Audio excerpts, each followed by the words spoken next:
Hello students, this is Govind sir and today we are starting our first unit of mechatronics system in which we will discuss about the mechatronics, some basic concept of electrical and electronic systems and the data acquisition system etc. So we are starting from the first topic, that is mechatronic systems. We will discuss in this video about the mechatronic systems and some block diagram and the other related things. So let's start with the first topic, that is mechatronic system. So what is mechatronics? Mechatronics is an interdisciplinary area of engineering that combines mechanical and electronics engineering and computer science. So we can say that it is a combined study of mechanical engineering and electronics engineering with computer science. So a typical mechatronic system picks up signals from the environment, processes them to generate output signals and transforming them, for example, into forces, motions and actions. So you can see in this image we have mechanical system,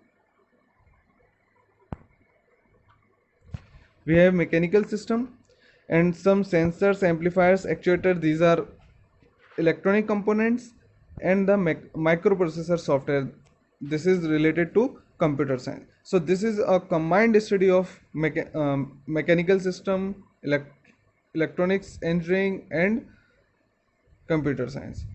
Okay, if we talk about the conventional procedure, so for designing and construction we have two separate components, that is mechanical system and electronics.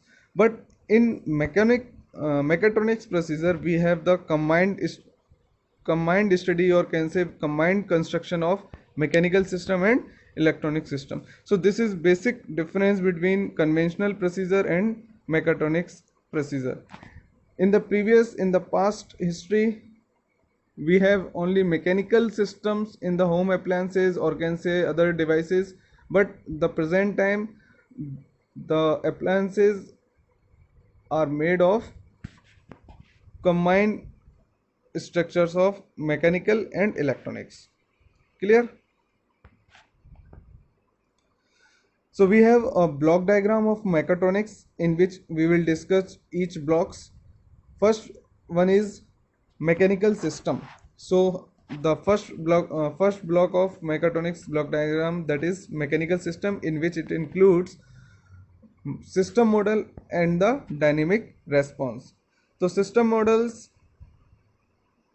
and the dynamic response. We have actuators and sensors in the mechanical system.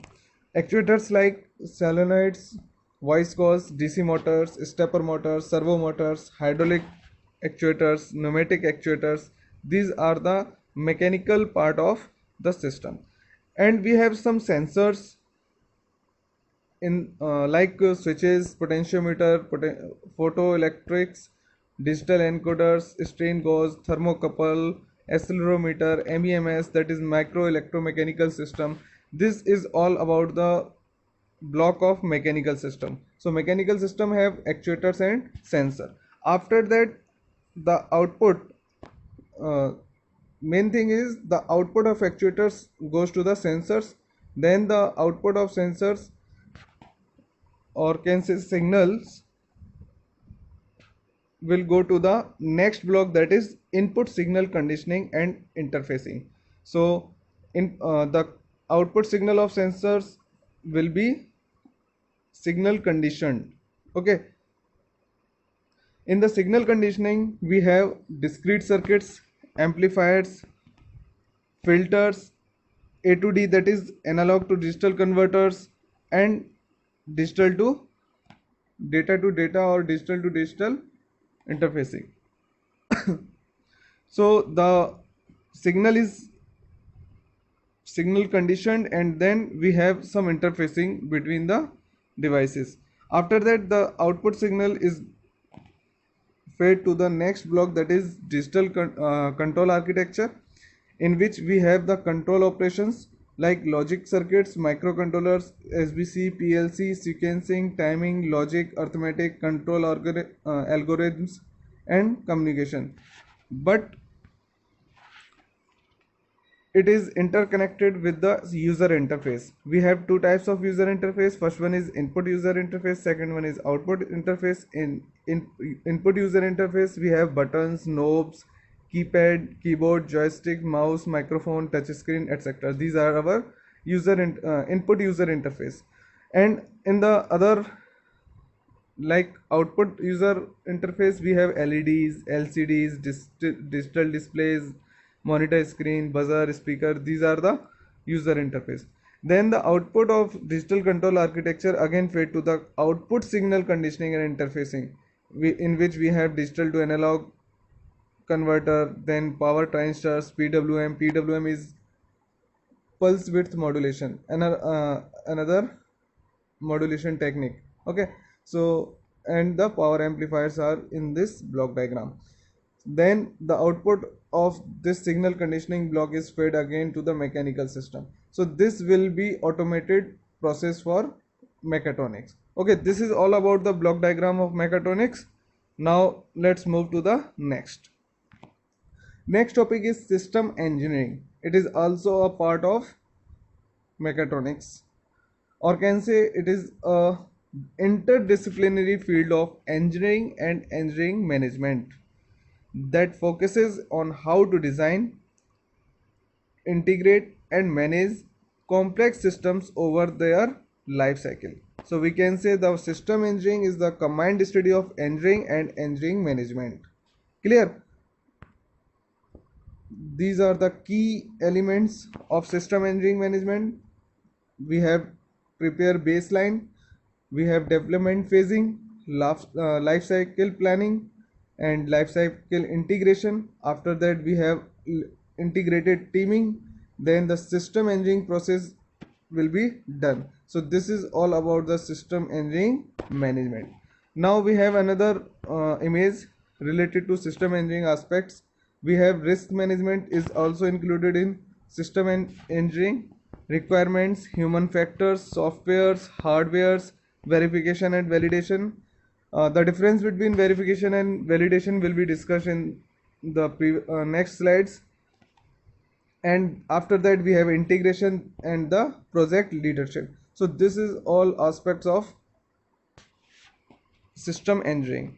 So in short, system engineering is a combined study of engineering and engineering management that focuses on how to design, how to integrate and how to manage a complex system over their life cycle.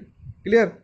So we have a V model for engineering, system engineering processes, in which we have two categories. First one is definition and decomposition, and second one is integration and testing. So you can see here we have to start with this and goes to that. So start with the system engineering management plan. We have some concept of operation, we have system level requirements, then subsystem level requirement, that is high level designing, and then we have component with detailed design. Clear?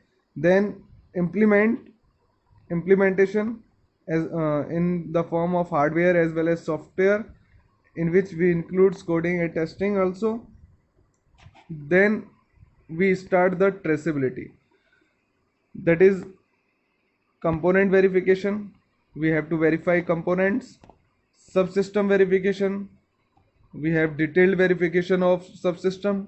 Then system verification, that is functional verification. After that we have system validation. So verification comes before the validation.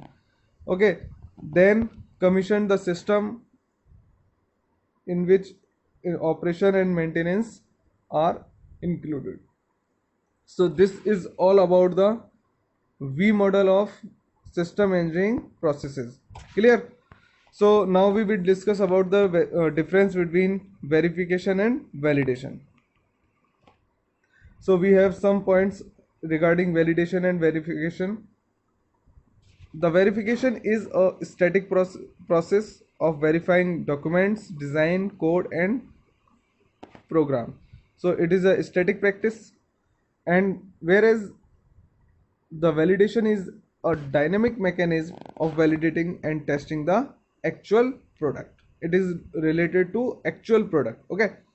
And in the verification, it does not involve executing the code. There is no execution of codes. Clear? Whereas in the validation, it always involves executing the code. So it is the must and necessary condition for validation.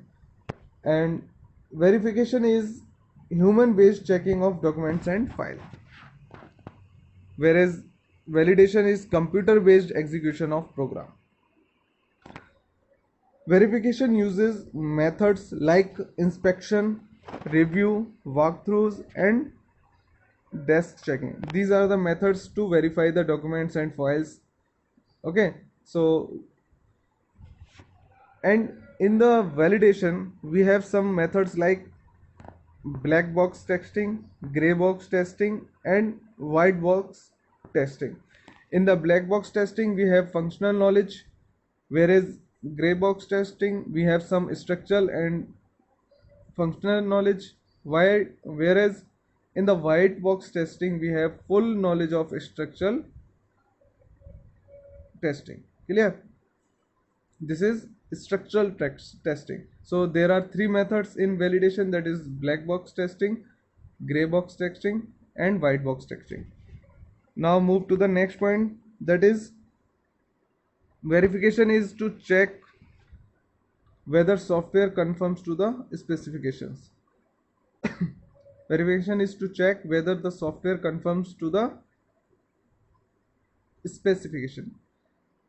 And in validation is to check whether software meets the customer expectation and requirements. So validation is related to the customer satisfaction. Clear? Not the basic verification. So verification can catch errors that validation cannot catch. It is low level exercise. Whereas the validation can catch errors that verification cannot catch errors that catch. It is high level exercise. So target of verification is requirements specification, application, software architecture, high level, complete design, and database design. This is the target of verification. Whereas the target of validation is actual product, a unit, a module, a bunch of integrated modules, and effective final product. That is the target for validation. Verification is done by a quality analysis team to ensure that the software is as per the specification in the SRS document. Whereas validation is carried out with a involvement of testing team. There is a involvement of testing team. Verification generally comes first, done before the validation, and the validation follows after the verification. So it is very clear that verification comes before the validation and validation follows after the verification. So these are the some basic differences between verification and validation, and this is also very important to know about the both.